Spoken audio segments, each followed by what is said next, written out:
سلام.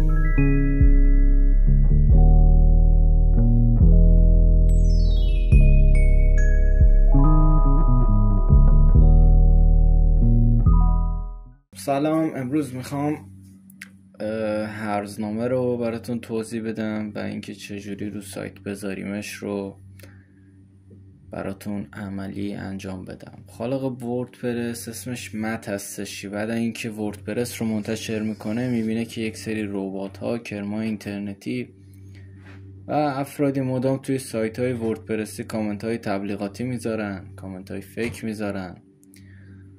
ادمین باید زمان زیادی بذاره تا بشینه دونه دونه اینا رو پاک کنه. حالا راهش چیه؟ راهش هرزنامه است. ما از اکیسمنت استفاده میکنیم. این برنامه میاد خودش اتوماتیک این اسپم ها رو، این پیام های تبلیغاتی میاد خودش اینا رو حذف میکنه. 24 ساعته مراقبت میکنه از سایتتون که کرم های اینترنتی نتونن سایتتون رو خراب کنن. بعد از نصب اکیسمنت وارد تنظیماتش میشیم، میریم توی سایتش. اینجا پلنای پولیشو نوشته، ما اینو 0 میکنیم، بعد تیکاشو میزنیم،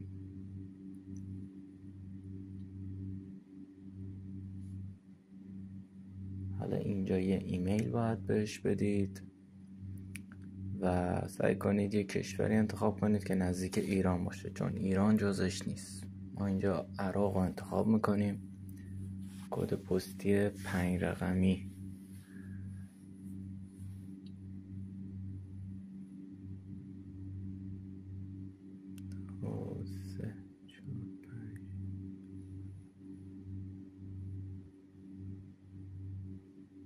اینجا میزنیمش.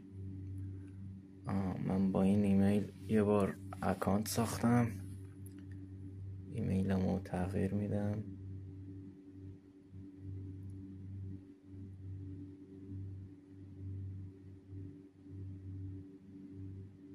خب کامپلیت.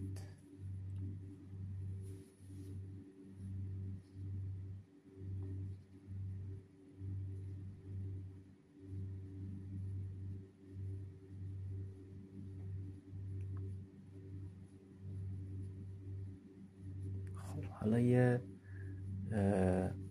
IPK بهمون میده، اینو کپیش میکنیم، برمیگردیم داخل سایتمون، اینجا واردش میکنیم.